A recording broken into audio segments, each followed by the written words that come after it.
everyone. Welcome back. I'm so excited today to have Victoria Wueschner with us. Hi, Victoria. Victoria, thank you for being with us all the way from Mexico. Thanks for having me. So grateful to be here as well.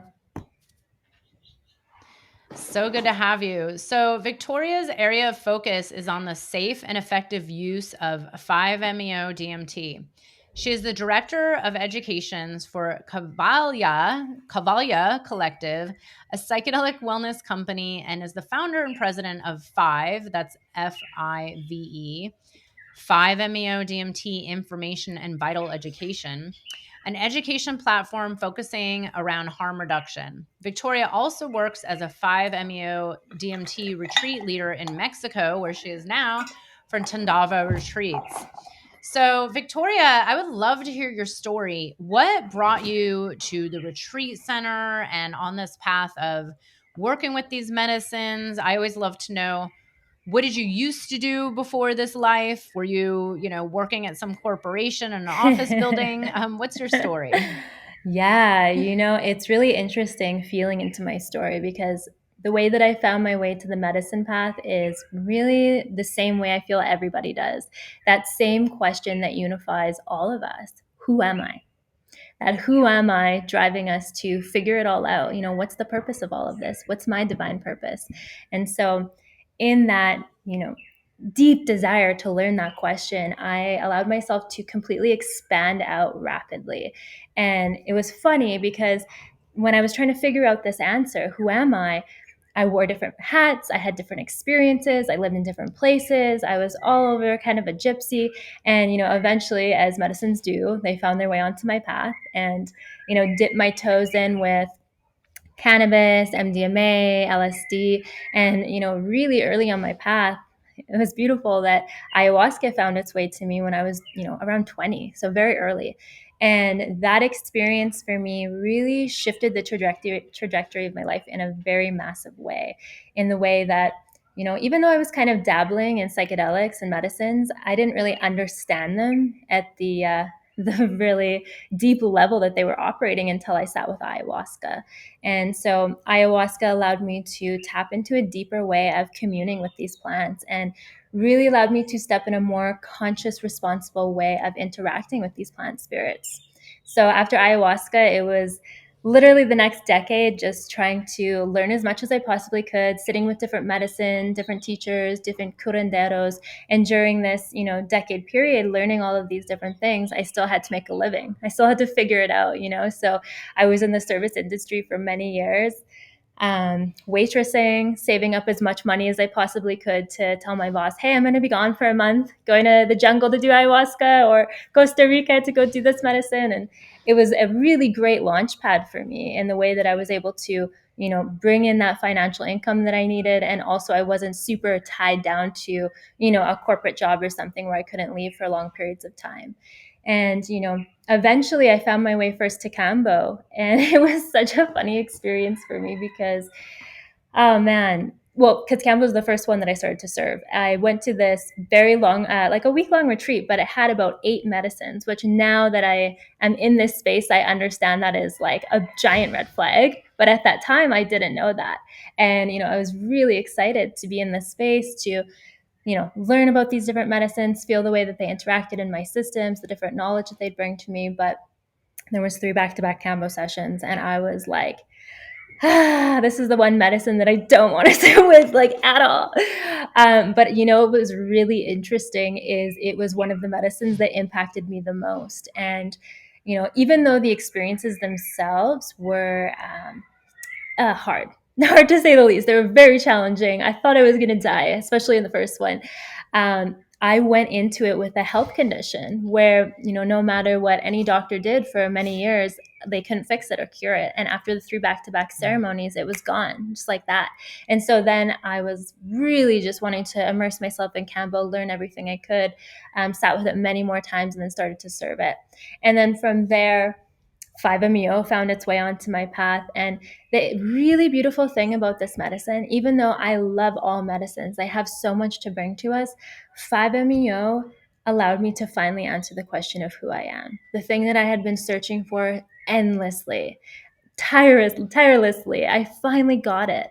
And I was able to have this beautiful, expansive experience where I got to remember my totality, my eternal, infinite, divine nature. And I got to come back home to myself. I got to experience what it felt to be unconditionally loved for the very first time in my entire existence. And getting to come back with that treasure within myself shifted and changed me in such profound ways. I couldn't even put it into words, to be honest. And so, after that experience, I went through a very big falling away process, and we talk about it a lot here with, the people that sit with us with this medicine. When you go into this medicine and you come out, perspective shifts. We see ourselves differently. We see one another and nature and community differently. And that's exactly what happened for me. I went back. Well, luckily, I got to have a month of integration in Costa Rica, dancing and playing and like really feeling into what was unfolding within me.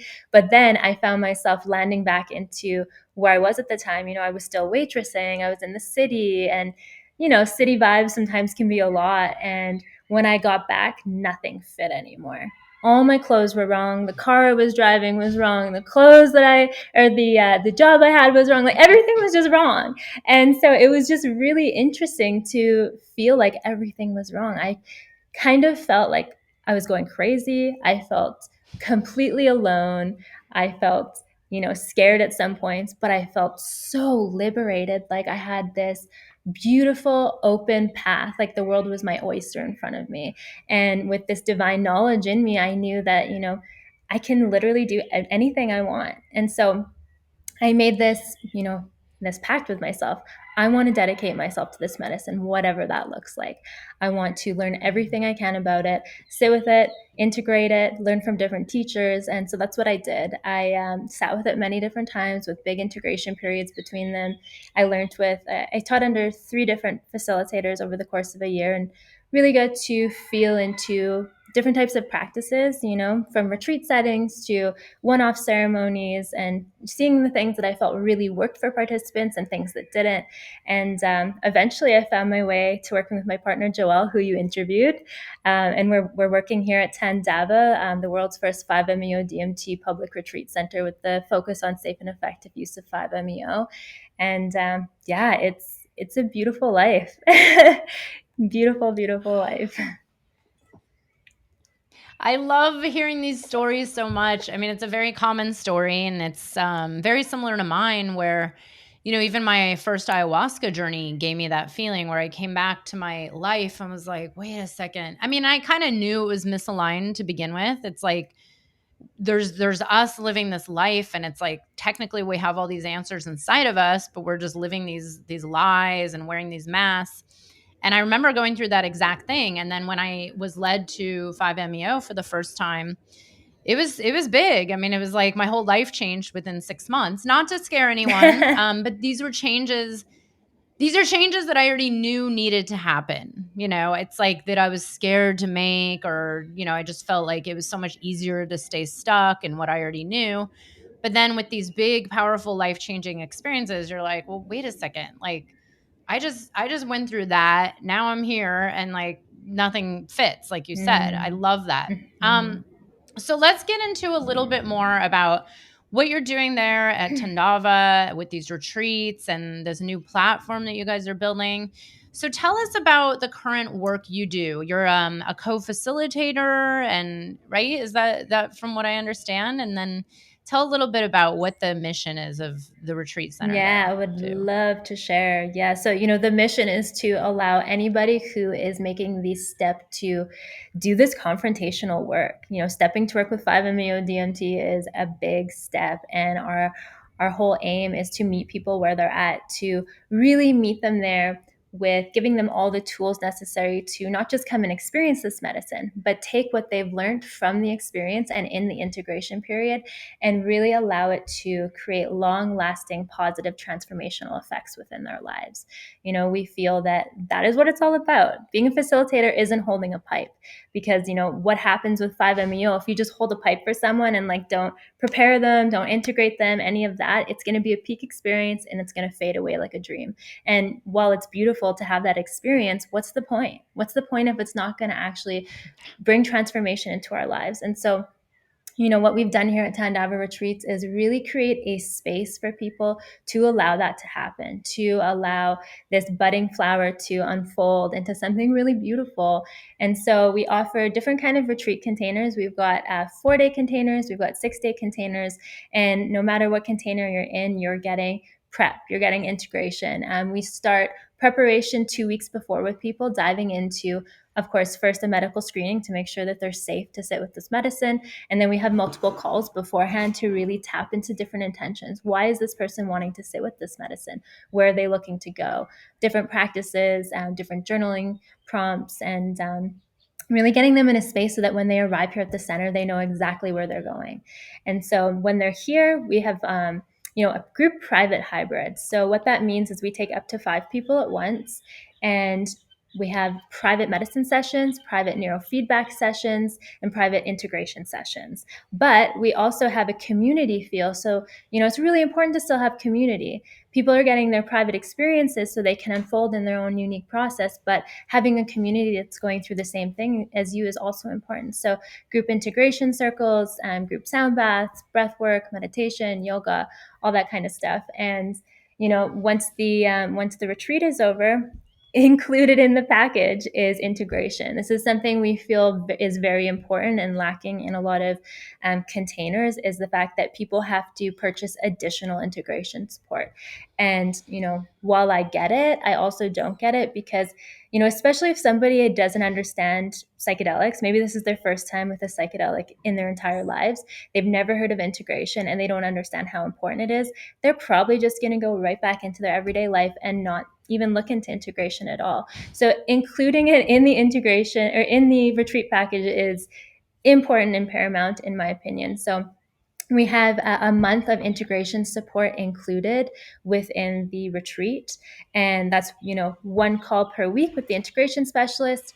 And, it's really great. And we're going to dive into F.I.V.E in a moment, is we're utilizing F.I.V.E's integration specialist directory. So on our directory on the F.I.V.E site, which we're going to go into in a second, is a list of different integration specialists who understand F.I.V.E intimately. Some of them are, F.I.V.E facilitators, but every single one of them, a requirement is that they've sat with the medicine more than once and they really get it. Because especially with a medicine like this, how can you help someone through an ineffable experience if you haven't been through it yourself? And so really feeling into the person through their whole process while they're here, and feeling into exactly what they need. Do they need a man? Do they need a female? Do they need, somebody in hypnotherapy? Do they need someone who has a more clinical background? And just pairing them up with the right person. And so that's what we're doing at Tandava.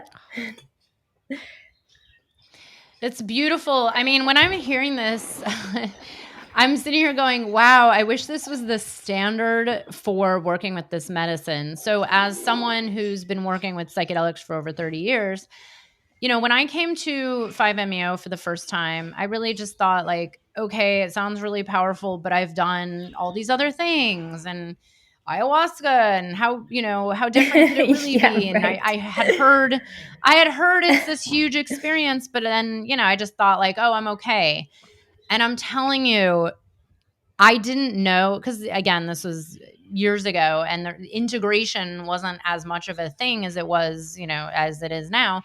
Thankfully, I was seeing an integration type, therapist who works with medicine, but she had never done this before. Mm-hmm. And when I went through that, it was like, it took me like 6 months to integrate that experience. Mm-hmm. And I only went in once in one day. And looking back, that person has changed the way they work. But looking back, I'm like, wow, I would have done probably a lot better being in a tighter, like a retreat setting versus just going and doing it over like 2 days.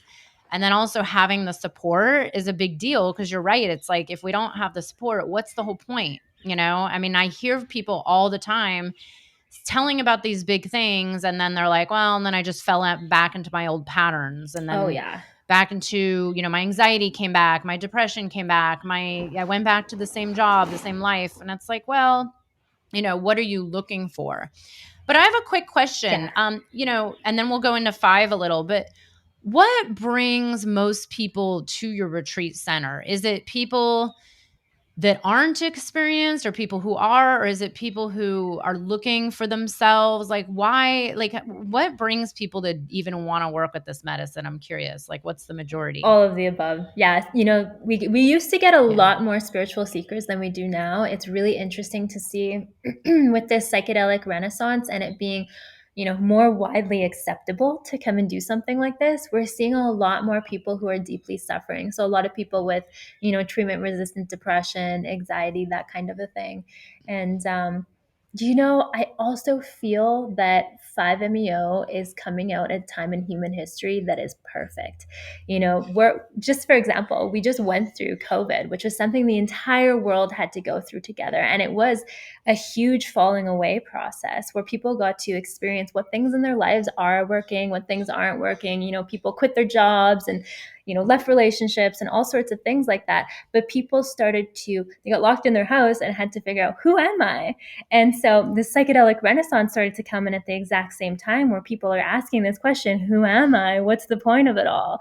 And also 5-MeO, it hasn't been as popular up until this point. Like, this is the most popular point it's been. And is that medicine that allows you to answer that question of who you really are. And so I honestly feel like the divine orchestration is like just so perfect. I agree too. It's like this gigantic upheaval. It's like we're in a global dark night of the soul / spiritual awakening. And yeah, people are really questioning, like, what is this journey all about? And where's the meaning in it? And yeah, there's a lot of people suffering where it's like they've tried everything, or they're, like you said, treatment resistant, depression or deep trauma, where it's like talk therapy is not doing it anymore. Like, Yes. it doesn't work at a certain level. But the key is with these medicines is that it's like having the support, having the container, and having the right facilitators and the right setting is actually extremely important. So let's talk about, which is probably what led you to develop F.I.V.E. Let's Exactly. talk about this. Yeah. Because I mean, I actually think I told Joelle this, and I've told a few people. As someone, I've been in this world for a while, but it wasn't until about a year and a half ago where I realized how many people are out there serving toad medicine or serving 5-MeO, or even in I was in a part of Mexico where I saw an advertisement, like, just hanging up on like a wall, like, call me for bufo, and I was like, Ah. oh my god. I know. So I was actually like, oh, I didn't know this was happening in the world. I thought it was still like only a select group of facilitators, and it was like a very held thing. But then I realized it's just, like anything out there, things get a little wild and out of control. So yeah, what brought about the F.I.V.E platform, and tell us a little bit about what it Oh is. man, absolutely. Yeah. So first, I'll just kind of share a little bit about what it is. So F.I.V.E, it's the world's first centralized resource hub on 5-MeO DMT. It stands for 5-MeO DMT Information and Vital Education. And the whole idea of F.I.V.E is to promote harm reduction in the 5-MeO and the psychedelic space as well. And so the whole reason that this came about is exactly what you were just saying, Beth. I can actually even just describe the story of where it came about. I was hearing all of these crazy stories happening, people having experiences that bring about PTSD, girls coming to on medicine and being molested. And like, I've heard it all. And I had this sister reach out to me and she was super excited. She was going to sit with 5-MeO for the first time. It's something that she'd been wanting to do. And she told me about the facilitator that she was going to be sitting with. And she told me, well, she's never sat with the medicine before. And she's serving it because she can just get her hands on the medicine. Do you think it's okay? And do you think it's safe? And I'm like, no. Can you please connect me with this woman? I would really just love to have a heart to heart and share, some of the experiences that I've not only heard of, but experienced myself. And just kind of give her a look, in the background in the 5-MeO space, what's going on. And so both my partner and I hopped on a call with this girl and just kind of shared for about an hour and a half, different stories. And her eyes completely glazed over, and it didn't matter anything that we said. She was still going to go out and serve the world. And I remember feeling so helpless that there's nothing that I can do, and that there's people out there that are going to be suffering from this. And I woke up that morning, I had a shower, and it was still super heavy on my heart, and F.I.V.E came in my brain right at that second. I'm like, I know what the solution is here is, we can't shift and change every facilitator and the way that they're approaching this medicine. It's impossible. But what we can do is we can educate the community who's coming to sit with this medicine. Because right now, people are hearing about 5-MeO DMT and these expansive experiences, but they don't know what to look for. They don't know how to vet facilitators. They don't know what's safe. They don't know red flags or anything like that. And so we need a space of education where people can make responsible decisions when they're choosing to work with this medicine. And that's really what F.I.V.E is going to be all about. It's a very thorough website. By the time this airs, it'll be out there so people can go and check out the website. But, it's going to have a resource bank with everything from scientific research to podcasts, documentaries, lectures, articles. There's going to be a whole section on integration of why integration is important and why it's different with 5-MeO. There's going to be a section on integration specialists, like we were already talking about, that understand 5-MeO. So, maybe you had a huge experience and it was beautiful or it was scary. Either way, you have someone that you can connect with to support you through your experience, and so much more. FAQ page, info pages, all the risks and cautions that can happen when approaching this medicine. And it's going to be a really, really beautiful community. And one of the things that I love the most about it is that, this isn't just, about Joelle and I.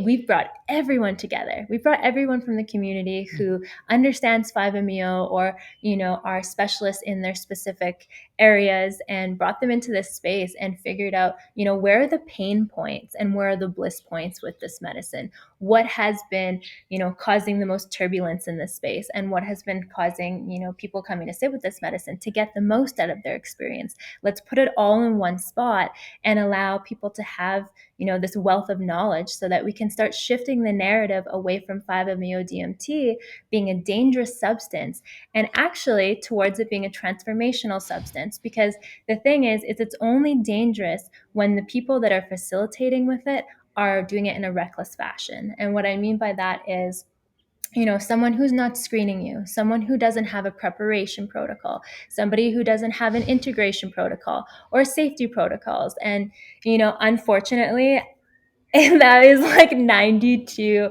95% of the facilitators at this moment. It hurts me to say that, but, at the same time, it's kind of not their fault that it is that way. Why I'm saying that is because there's no wisdom tradition or lineage that has been for 5-MeO. We've had no elders teaching us how to do this.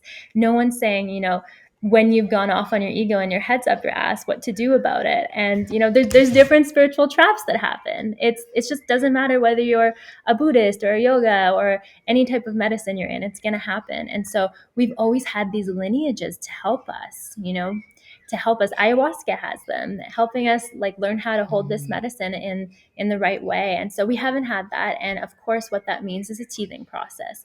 And it's been a very interesting teething process to witness. But now we've come to a point where, like I said, we can witness those pain and bliss points and kind of start this new lineage of, really allowing people to get the most out of their experiences. Because, this medicine, I truly, truly believe that it can change the world.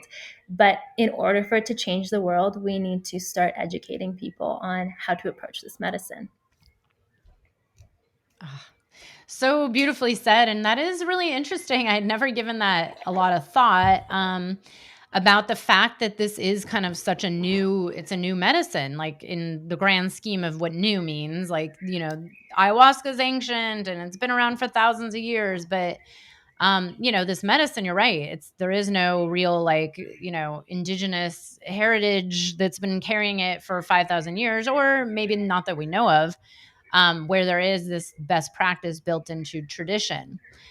So it's really interesting that you bring that up because this is important. And what you just said, telling that story it's like heart wrenching because there's this part of me that knows that is happening. The story of that woman is, there's more than one, there's thousands of them. Right. And it does kind of freak me out a little because it is such a powerful medicine. And it's so Yeah, it's so transformational. But if you're, it's like people have to realize that you can be re traumatized. This could cause more PTSD. This could shake up your nervous system. I mean, even for me who had proper support, I could feel a major shift in myself so quickly. Like it was the 6 months of like craziness, but it was looking back, it was the best thing that ever happened to me, but it was intense. And if I didn't have the level of support and knowledge that I had had, I don't think it would have gone well. Like I probably would have gone the opposite direction, which is where it's like, yes, these medicines can be transformational, but if you don't have the right support and the right container, it could actually make things even worse. So I'm so glad this is getting brought up with the F.I.V.E platform. So can we talk about a little bit about like what is happening out there when it comes to people with like for example, the woman you mentioned, people are now facilitating who maybe haven't been trained or haven't studied under someone or maybe even haven't had their own experiences. Like where is this coming from besides ego? um like how does this even happen? They just have a source and then they're like, oh cool, I can make money. Like what is your theory as to why people are even like trying to do it like that? Do you know what I mean? Like it kind of blows my mind that someone would have the nerve to serve medicine without any kind of proper relationship built with it. But what is your theory as to what this is all about, other than, is it just I money? think it's a variety of things. I think on one spectrum, somebody can have a really beautiful experience with this medicine and it really can impact them to the point where, the ego attaches to it and really wants this to be their life. And there's nothing wrong with that. But first, you need to honor your own process and do your own work and train. So that's kind of one route there, where somebody might have a big experience, the ego attaches to it, finds a source for the medicine, and starts serving it before building a relationship with it and really learning how to cultivate a proper container. On the other side of things, ego of wanting to be a shaman, wanting to be, special or enlightened or whatever that is. And then, of course, money. It's crazy. I just heard a story about 3 days ago from a brother that passed through the retreat center, and it just was like, totally rattling to me. It was one of these money making stories where a facilitator didn't screen, didn't prep, didn't integrate anything like that. Just, wrangled together a group of people and got them picked up in a car and drove up to this random spot and completely overserved everyone by, I don't even know how much, but the person said it was like the most medicine that they've ever seen in a pipe before. And this is actually a facilitator, so they know what they're talking about. And yeah, so he overdosed everybody at the space, and everyone was having crazy experiences. And also, too, it's important to say, if we don't prep somebody before the experience and the mind has no idea that it can go offline and have that experience, it will fight tooth and nail within the experience because it believes with every fiber of its being that it is dying and it's never going to come back. So the craziest fighting ever can happen. And that's when we see a lot of those exorcism type experiences. Actually, Joelle and I don't really see a whole lot of that at all here. I think that it's due to, we find that it's due to preparation. And so, while these people weren't getting preparation and they were being overserved and having crazy experiences, he was speaking to us about one of his friends who, it was such a crazy experience. He was banging his head off of rocks and he was, defecating all over himself. Not to say that that isn't something that can happen, but, just to say we've never seen that in our practice before. And it's really the body just like fighting with everything that it has. And so after this experience, he was falling apart at the seams. He had no integration, no support, no guidance. And it, got to a point where it was so traumatic for him that he tried to take his own life. He had a knife in the kitchen and he was trying to stab himself, and his wife had to call the authorities to commit him into a hospital.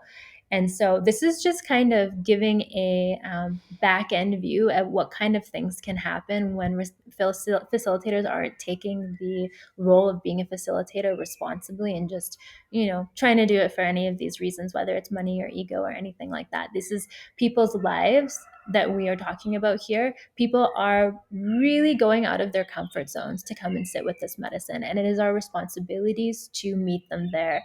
It is our responsibilities to continue training, to continue learning, to really deeply understand, what integration and preparation and all these things are.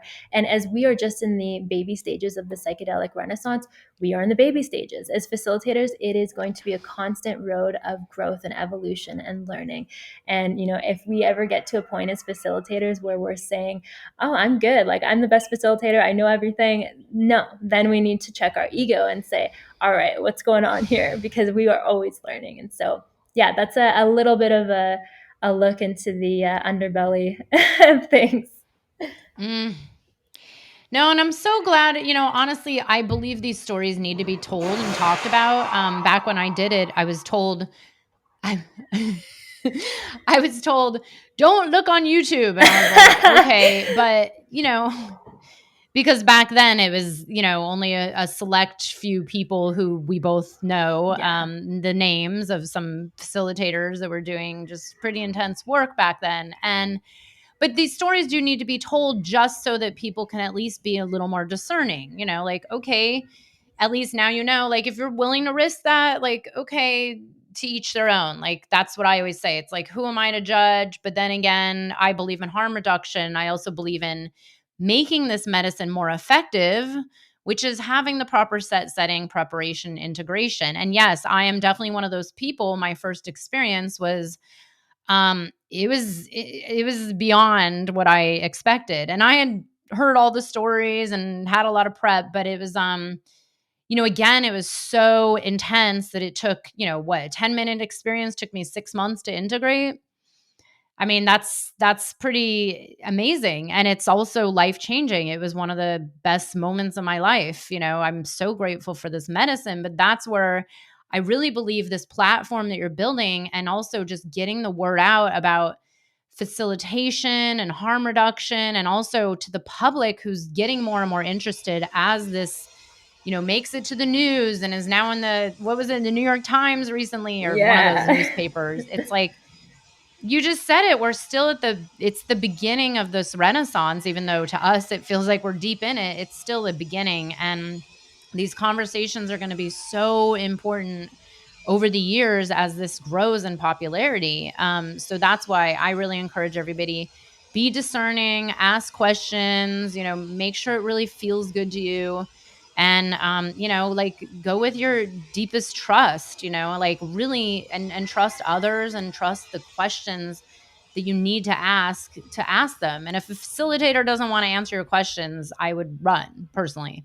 Yeah. So it's interesting. So you mentioned people feel like they're dying on 5-MeO. That was, which of course I knew this going in, but that was the experience I had, where I was, you know, falling into what do they call it? The full release dose, Yeah. like Yeah. quite big. And I went into this death space, which I was, like, I've been to that space before with other medicines. And I was, kind of aware, like I had the observer engaged as much as I could until I fell out. But then when I came back, I was feeling this death. Mm. Like, I was alive enough to know I am alive, but I feel like I'm dying. So it's kind of these two parts of me that were like able to observe each other. But it was literally that same feeling of, oh my God, I'm dying. And I think that's why it ended up being so powerful for me and so like life changing. But I want to talk about this a little. Maybe you guys don't get people going to that depth, but this is a common thing. I'm curious what your view is on,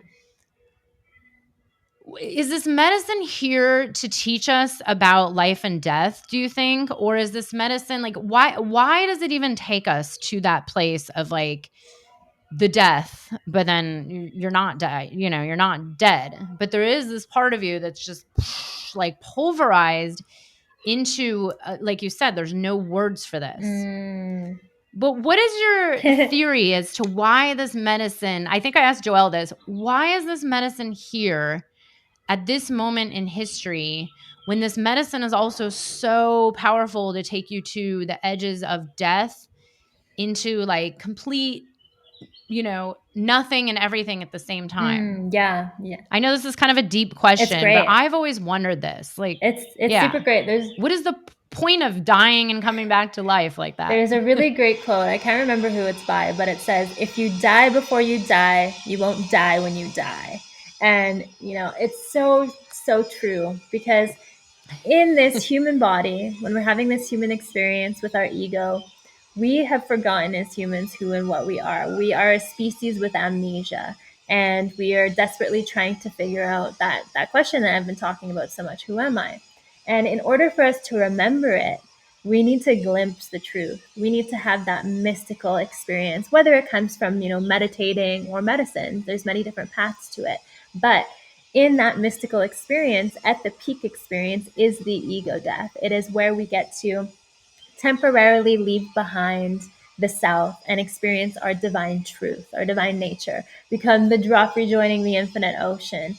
And, as we get to experience that and we come back, we return with a new perspective. And that is what allows people to have such profound changes within their lives. This new perspective, I like to say, it's almost like we get to take off temporarily these glasses that we're always wearing, our glasses of unworthiness, where we're constantly seeing the world through all of our stories and our pain and our trauma.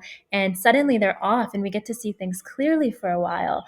And we come back into the body, and everything's new again, like a newborn baby. Everything is beautiful and connected and amazing and loving.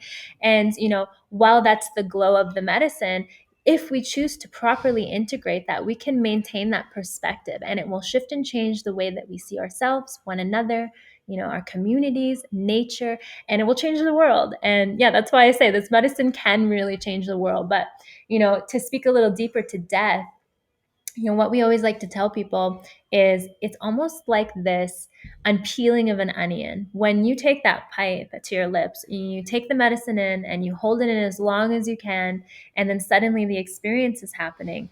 The ego starts to move through different thresholds. And through these thresholds, we need to allow the layers of our identity that has made up our ego to fall away. And, it can be a very conscious process. Sometimes we whiz right through it and have this big, profound, mystical experience, but sometimes it can be challenging in the way to allow all these layers to come off. We need to release and surrender and allow those bits of our identities to fall away.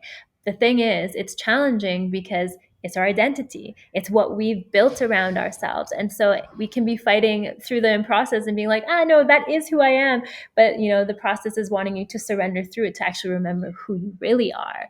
And so, yeah, that's kind of the death process. And the very last little bit is this onions and peeling. And at the center is your divine being, your truth. And the layers are coming off and you're getting closer to the center. There's that last kind of bit. I work with Joseph Campbell's Hero's Journey with participants, and Joseph Campbell calls this the ordeal. We call it the ego death, where the ego puts out all of the last stops to say to the person, if you go any further, you are going to die and you are not going to come back. And, anything that, maybe we've done wrong, or, the deep, anger or guilt or shame or anything that we've been carrying on, the ego will just throw it all at us at once. And we need to make a decision right in that moment to sacrifice ourselves completely, no matter what that looks like, whether or not we actually believe that we're going to come back. And in that sacrifice, it is where we get catapulted into that infinite void of eternal everything. So yeah, that's the ego death, and the death truly teaches us to live when we come back to the body. I love that you bring in the hero's journey. I'm sitting here going, wow, wait a second. That whole thing is like one hero's journey. Yeah. It's like as above, so below. It quite literally, and thank you so much for explaining it this way. I've never heard it explained, because there is that part of my mind that during my 6 to 12 months of integration from that one session, besides everything going on in my life, I kept just sitting there pondering, like, how the hell does this work? Like, this medicine is it's so different and it's so powerful. And I'm like, why does it need to bring you to that place? Like, why does it go that far? And why did that have such a profound effect on my entire life when it was such a short session? It's like, I couldn't believe it. And then, what you just said is really it. I'm like, wait a second, that really was the hero's journey in like a nutshell. That's such a good analogy. And I highly recommend, if anyone doesn't know Joseph Campbell's hero's journey work, it's incredible. And I bring it into my clients' work as well. Just to at least make sense of life and everything you're going through, and that it's all okay and it's just part of the process. But then here's my other question. I'm curious, and I don't remember if I asked Joelle this or not, but I personally had this one experience with this medicine, and I've had it happen a couple times, where I'm curious if you believe, because for me, this is the story I make about it. My mind has to make sense of everything. Where I wonder if this medicine, like, do you believe that this medicine just kind of clears whatever we might want to call it, ancestral trauma, karma, whatever we want to name these kind of things, traumas within just our current life, past life, like who knows, it's all kind of one and the same in some way. But for me, there was something that happened where it just felt like a, and then it was just like all of a sudden something shifted. And I've witnessed this in a lot of friends who've worked with this medicine too. It was like all of a sudden they're just different, and Mm, for the positive. mm. But has anyone explained this, that maybe it is on some level just like wiping away certain things, or is that just like my own interpretation? I mean, this medicine works on so many different layers and dimensions. And, what is clear when you are facilitating multiple sessions is getting to witness that every single person that's sitting down on the mat has, in some way, shape, or form, a catharsis. And that catharsis, who knows what it's pushing out? It could be what you're saying, generational, ancestral, maybe someone was sexually abused. Yeah, there's so many different ways, but it's always some kind of catharsis. Catharsis comes through screaming, through dancing, through thrashing, through fighting, through singing, through purging. Sometimes we see kriyas where people's legs are just like bouncing off one another or vibrating entire. Sometimes we've seen the whole body vibrating so much that the jaw is chattering, and it's true. Something is somatically being released here. And I love something that my partner says so much is, he says, in the animal kingdom, when a gazelle is running away from a lion and it almost gets caught, after it almost gets caught, it shakes. It does this and it takes the trauma out. But human beings, we don't do that. We just hold it inside of ourselves forever. And so this medicine allows us the space to be able to shake it all off. It's pretty amazing.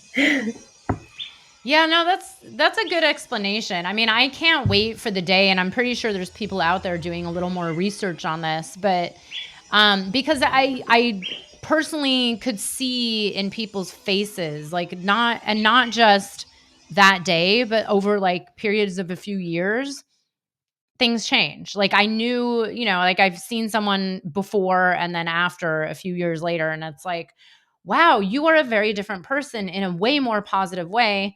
And it was, this medicine in particular. And it was just incredible where it's like 2, 3 sessions, guy is completely different. And same thing with me. So no, I'm always just curious, like on a deep metaphysical sense, but I do believe, on some level, this medicine is here right now for a reason. It's emerged and it's growing so quick. And I also agree with you on some level. This has such potential to change the planet if we can kind of get it right when it comes to safety, harm reduction, set and setting, facilitation. Mm-hmm. But let's talk a little bit more about, I think you occasionally do other retreats there that involve the medicine. And can you tell a little bit more about that? Like I know I think you were doing something with women, and yeah, I'm curious to hear a little bit more about how else this work is being done, because that's actually an area of my curiosity, is like what other potential does this medicine have that's not just go in and go out and integrate and prep, but like how can we use this for other in other ways or in other realms. Yeah, this is something that my partner and I have been talking a lot about, and it's actually going to be kind of the aim of our Costa Rica center that's opening next year is, bringing in different group retreats that are focused around, yes, 5-MeO, but bringing in other practices that work as well. Breath work is incredible for allowing people to release trauma and learn how to tap into the self.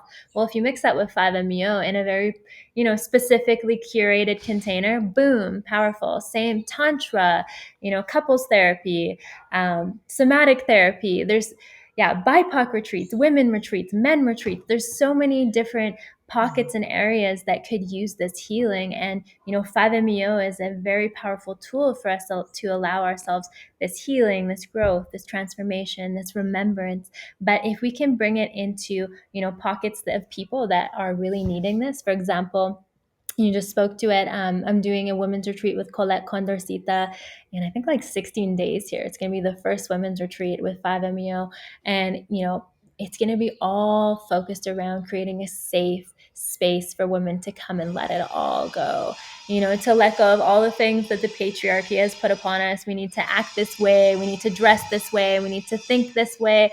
Let it all go. Come be wild. Come completely explore yourself and, tap into this medicine and really understand your truth without, the world telling you what you have to be. And so that's just one kind of pocket, and that expands into men's work and BIPOC, etc. So I'm just really excited to see where this goes. And we have a really beautiful team of different teachers and facilitators that are teaming up with us for this work. So yeah, keep everybody's eyes peeled on that.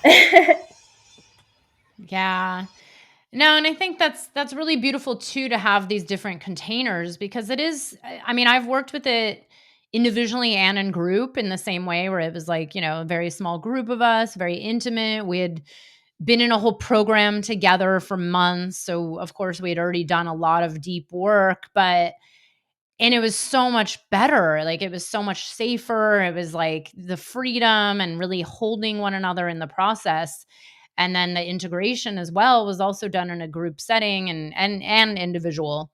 But that's where even then I personally had chosen, because it was over a series of days, I had chosen to actually work with small doses. And try to stay very present with it instead of just like, releasing and falling away, but also to try to like sit up. And we actually did a group dive together with a microdose of it, which was actually really beautiful, where we were standing around a fire and chanting and like holding the space, but like eyes open, present, like focused. And it was really an interesting experience to be able to work with it, and not just like the full release, but to see how we could bring this level of presence into our meditation or our day to day or in our waking reality. And that's an area I find really fascinating, coming from like my background is a lot of Buddhist work and silent retreats and meditation.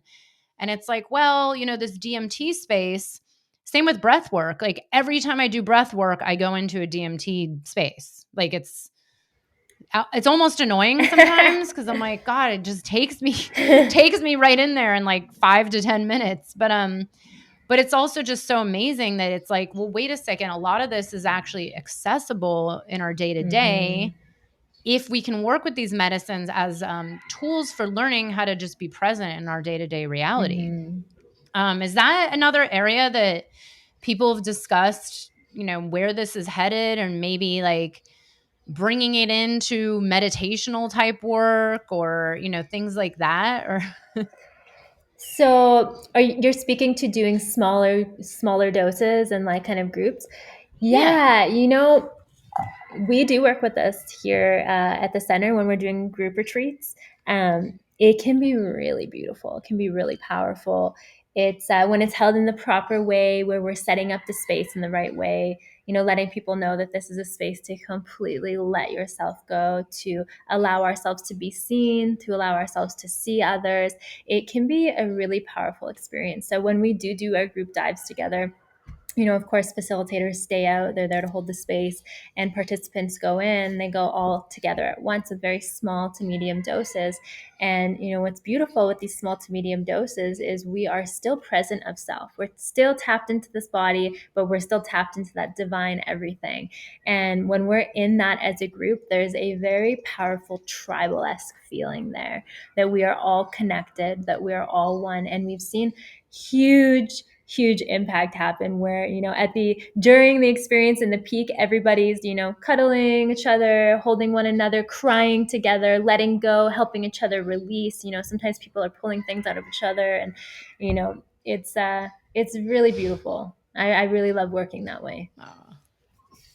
Yeah, no, that's the power of doing it in this like retreat setting, versus just with one facilitator and really having this community that's gone through this experience. I do believe in relational transformation. It's like having someone to process with, having a group, seeing that you're not the only one that's having that experience. I mean, my personal experience many years ago, I felt very alone because I just thought like, "Oh my god, I did it all wrong and something went Mm, wrong and it wasn't good," and, I was the only one that had that kind of, but then it's, when I did it later on in the group, I realized I'm like, "Oh, okay, this is normal. I'm okay." Like, this is not, something to be embarrassed about because I had a very intense, deep release. mm. I also had another question for you as someone who is a combo facilitator and practitioner.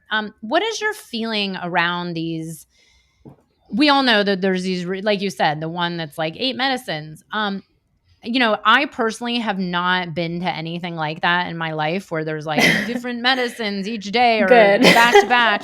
But I know, and I kind of like, I'm not called to that, but I have heard numerous stories about, we do combo and then we drink ayahuasca and then the next day we do washuma and then the next day we do bufo and then this and then this, and it's like all over like a 4-day period. I mean, what are your feelings on all that? Like, and why are people, what is the need or what's the benefit of doing like these back-to-back medicines? It makes me feel very icky in my soul. There's Yeah. there's so much that comes up around this. When you say what is the need for this, what I think the need is for the people who are holding this is to make money and to sell out retreats. And Mm, for somebody who's new into the space, just like I was when I went to one, they see all these different medicines and they're like, I'm going to get my bang for my buck. I'm going to get to try them all, mm, and it's oh it's God. unfortunate. And I think one of the most important points to stress here is if somebody's holding 3, 4, 5, 6, 7, 8, 9, 10 different medicines at once in a container, how well do they know that medicine? How long have they trained with that medicine?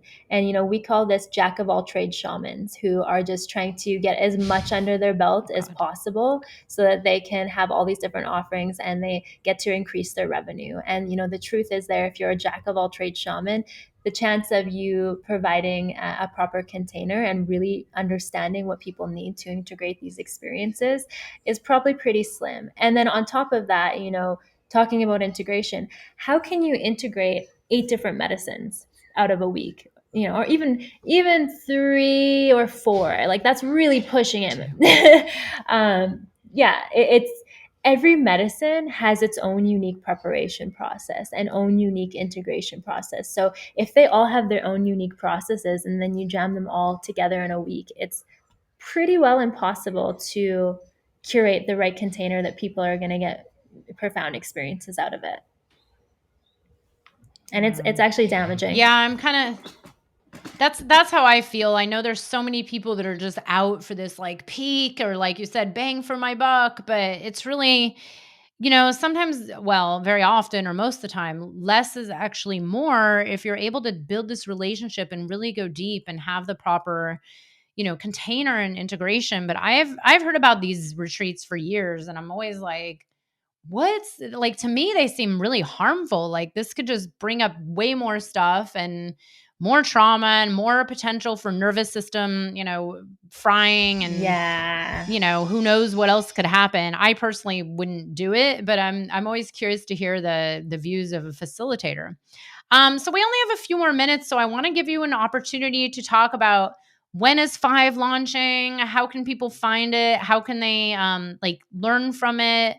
And what you guys have coming up over the next, 6 to 12 months at your center or centers, Costa Rica? Yeah. That's what's coming up. There's another center opening in Costa Rica in the next year. We don't have a full date yet, but that's going to be a really special center that's really focused around that group energy. Here we're really focusing on that individual hybrid private kind of model where people are really needing that individual attention on their specific process. And then the other space is going to be a lot more around like that group dynamic, community dynamic. As far as F.I.V.E goes, it's if anybody wants to go and check it out, it's going to be five-meo.education. That's the URL. And by the time this airs, it's going to be out. Like I said, been working on it for over a year, and it's finally coming. Next week it's going to be live and be birthed into the universe. And Nice. what people can learn from it is harm reduction, is allowing people to really get the most out of their experiences. And if you're going to go as far as working with 5-MeO DMT, which is completely leaving the known world that you've known your entire life into a mystical realm that you could never possibly even imagine, no matter what you read about it, take those extra steps. Take those extra steps to learn about the medicine, to learn what to look for, to really figure out who's the right facilitator and retreat center for you, and why you want to work with this medicine. So I'm looking forward to seeing and hearing about how people are learning from F.I.V.E, and And it's going to be a free website. It's not something someone has to pay for or join. Yeah, exactly. Perfect. Completely free. Anybody who wants to come and learn, whether you're a first-time seeker of the medicine, you're an avid psychonaut with 5-MeO, or you're a facilitator who wants to learn more. Amazing. I'm so glad you guys have put this together, and there's going to be integration specialists and vetted people, right? Like a directory of people that you know and trust. Yeah. So we do have a section under our ceremony resources that is safe and vetted retreat centers or retreats, safe and vetted facilitators. And, each of these spaces or people have been through a thorough vetting process. They have to go through an application. There's different references that we call and talk to. And then even if that goes through, we have a panel, a panel with different facilitators listening to their process and to the container. And then from there, the approval or the disapproval. So really knowing that there are some people out there that you can trust when you want to approach this medicine work. So glad you guys put this together. Thank you so much. This is going to be, it's going to be so helpful with, all the stories we've been hearing all these years and all the, misinformation and crazy information and rumors and stories. It's like, well, at least there's one place that I feel like we can look and go and be discerning and do your research and really feel into what's right for you, because this medicine is super amazing and powerful. I have nothing but gratitude for what it's done for me in my life and helped me along the way. But it's very important to keep it really working in a safe, harmonious way for the benefit of humankind. So yes. Thank you so much for the work you do. And we'll have the F.I.V.E platform URL when this publishes. And we'll have Victoria's information and Joelle's. And please reach out to them if you're interested. I can't wait to come visit you guys in Costa Rica. I'll hopefully be living there all winter. Yes. That's the goal. It's the goal every winter from now on. Awesome. Thanks so much for having me. Thank you so much for your time. Likewise. Amazing.